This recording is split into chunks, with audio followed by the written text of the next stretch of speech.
Welcome to Platinum Nuggets. I am Eddie Chigozi. This is the Money Moment.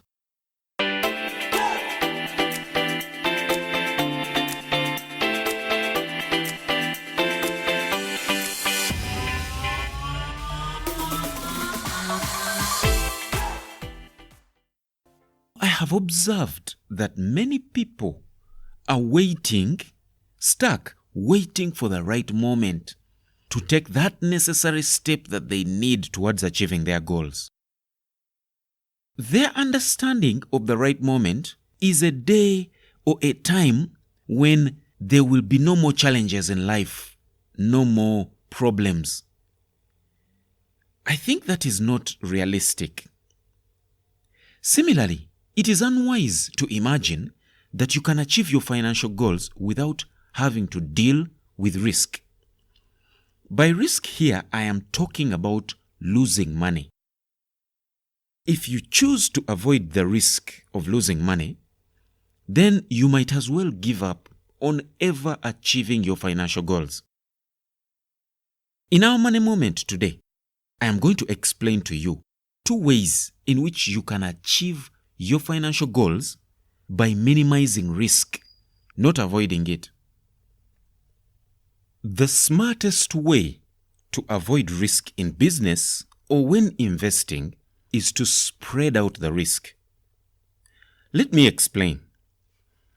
If you have a business, you very well know that the bigger that business gets, more clients, more income, the more the risk will be that you have to deal with. For most people in business, unfortunately, they have only one dimension when it comes to growing of their businesses. Looking at it this way, you have a small store, so growth for that small store means that it turns into a huge supermarket. Growth means you break down this structure as it grows and then build a bigger one in the same place. Now, there's nothing wrong with that. That is a form of growth. But this dimension of looking at growth also increases risk. Do you know that it is possible to grow your business and yet minimize the risk that you have to encounter or deal with? Listen to this. Instead of turning a small store into a great or giant supermarket or superstore within the same place, expansion while minimizing risk is setting up another small store, the same size as the original one, and another one, and another one in different locations. That is what I mean by spreading out the risk. The truth of the matter is you are expanding. You serve more clients. You are getting more income because they are your businesses.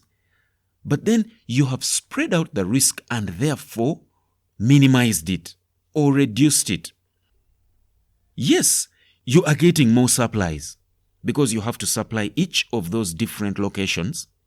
You are spending a little more than you did when you had only one store. But if a problem happened, if an accident happened to one of those locations or one unit, it does not wipe you out, because if you have 5 and one gets into trouble, the other 4 will continue standing because they are not in the same location. Of course, this comes with another set of responsibilities because you, the business owner, cannot be in more than one of those locations at a time. If you want to know more about how you can build your business in a way that allows it to grow independent of your physical presence, look out for our Money Moment audio on building a mature business. So this way, you are expanding by replicating exactly what your original business store is into these other new areas. You must have heard of or seen the bakeries of Bread House. The main one is in Lueza along Entebbe Road. Now, this is an example of expansion by minimizing risk. Bread House, incidentally, has expanded to many areas, but I'll give the example of Entebbe, into the greater Entebbe area. When you go to Bread House in Lueza to buy bread, there is an experience that you encounter. If you move on to Mpala, as you get into Entebbe, there is also another Bread House bakery. If you go in there to buy bread, you'll experience the same thing you experienced in Lueza. Even if you go further into Chitoro, at another Bread House bakery, you still get the same experience. The same thing happens in Entebbe town. This is what I mean by replicating. It is the same experience in different locations. The second example is in financial services, specifically financing of businesses.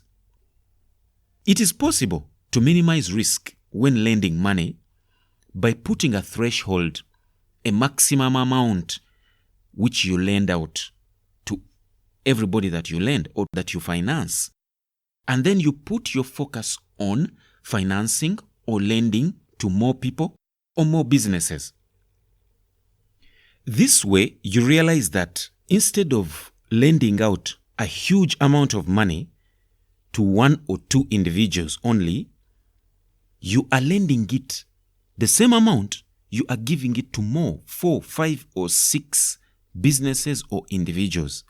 That in itself is minimizing risk, because the risk around repayment comes from failure to repay due to a number of reasons that we know happen, usually with businesses, unforeseen, circumstances that can cause that. Now again, in this way, your goal is to have the money that you've lent out repaid within the period that you agreed with the people that you lent. So there are 2 things that you can do to ensure a better repayment experience from your borrowers. Number 1, take it upon yourself to find out how your borrowers intend to use the financing that you give them. Here, I advise that you finance people who are in what I call recession-proof businesses. If you want to know more about which sectors of the economy have recession-proof businesses, businesses which are immune to changes within the economy, look for the Money Moment audio on business rivers that never dry. Number 2, you need to understand that the easier it is for your borrowers to pay you back, the more you succeed and the more you achieve your goals as a person who is investing in financial services. So be willing to educate them where you can on how to run their businesses better, how to improve their business practices. That way, after already spreading out your risk, if you empower these people, then your experience is going to be so much better. And that is what we call minimizing risk. It's not exactly avoiding it, but minimizing it. Now that you have learned these 2 ways in which you can minimize risk when it comes to achieving your financial goals, what are you going to do with what you have learned today? I want to suggest that you ask yourself this question before going to sleep this evening. What have I learned today from the language of money? Ask yourself again this same question in the morning when you wake up tomorrow. What am I going to learn today from the language of money? Do this every day and see what has changed at the end of 1 week. If you are to achieve your financial goals, you must learn and understand the language of money. Thank you so much for being a wonderful listener. Look out for more money moments where we take the time to teach you more vocabulary from the language of money, right here on Platinum Nuggets. And have a wonderful day.